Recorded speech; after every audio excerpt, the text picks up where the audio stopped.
तो 250 में से 134 सीटें अपने आप में बताने के लिए काफी है कि किस तरह से आम आदमी पार्टी ने ये बाजीपूर्ण बहुमत के साथ हासिल कर ली है। और एमसीडी चुनाव नतीजों पर अमित मालवीय का ट्वीट सामने आया। जी हाँ, जिसमें वो कहते हुए नजर आ रहे हैं कि अब मेयर चुनने की बारी है।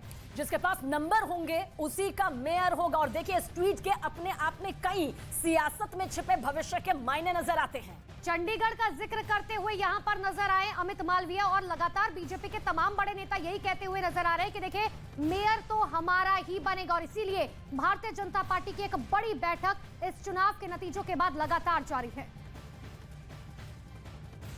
तो जिसके पास नंबर मेयर उसका बनेगा, अमित मालवीय का ये ट्वीट फिलहाल ये बताता है कि किस तरह से अभी जी तोड़ की राजनीति यहां पर दिखाई दे सकती है। फिलहाल मेयर को लेकर अपने आप में उनका ये ट्वीट यहां पर सामने आना ये बताता है कि अभी मेयर को लेकर वो कितना आश्वस्त नजर आ रहे हैं। यानी कि बीजेपी का अभी एक और दांव यहां पर बचा हुआ है, क्योंकि अब बारी दिल्ली में मेयर चुनने की है।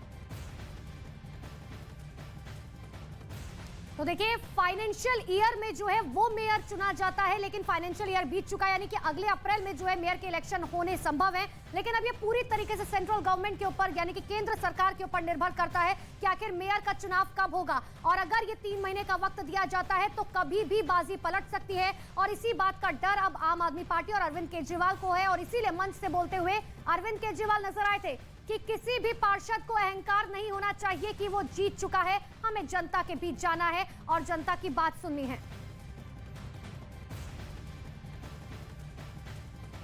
और हमारे सहयोगी जावेद हमारे साथ मौजूद हैं। जावेद, आपकी तरफ रुख करेंगे। स्पष्टपूर्ण बहुमत यहां पर आम आदमी पार्टी के खाते में आ चुका है, लेकिन मेयर को लेकर अब जो अमित मालवीय का ट्वीट सामने आया है उसके सियासी मायने क्या कुछ कहते हैं?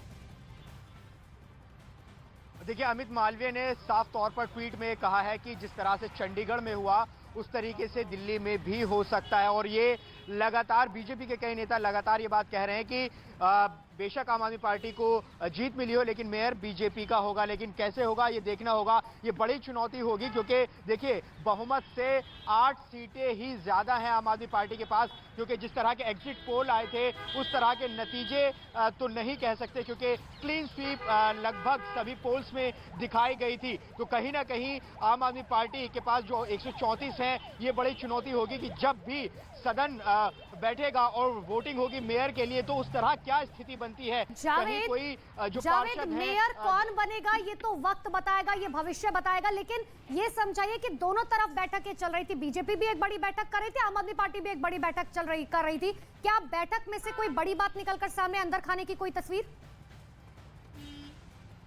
देखिए, अभी कोई तस्वीर निकलकर इसलिए सामने नहीं आई है क्योंकि अब यहां से आगे की रणनीति तय होगी। मुख्यमंत्री अरविंद केजरीवाल जब पार्टी दफ्तर आए थे तो तमाम सीनियर लीडर्स थे, पंजाब के सीएम भी थे। उसके बाद वो यहां से गए और उसके बाद अनाधिकारिक रूप से बैठकें हुई हैं। लेकिन उस बैठक का निचोड़ क्या है, इसका इंतजार अभी हमें करना होगा। लेकिन ये बड़ा चैलेंज होगा और बड़ी चुनौती होगी कि किस तरीके से सदन जब बैठेगा तो उस वक्त तक अपने जो पार्षद हैं उनको एकजुट रखा जाए और किसी भी तरह की कोई तोड़फोड़ ना हो। क्योंकि ये आशंका इसलिए है क्योंकि निगम के चुनावों में किसी भी तरह का दल बदल कानून लागू नहीं होता है। अगर कोई क्रॉस वोटिंग भी करेगा तो उसकी सदस्यता नहीं जाएगी। तो ये अब आगे आने वाला वक्त बताएगा कि क्या होता है। जी,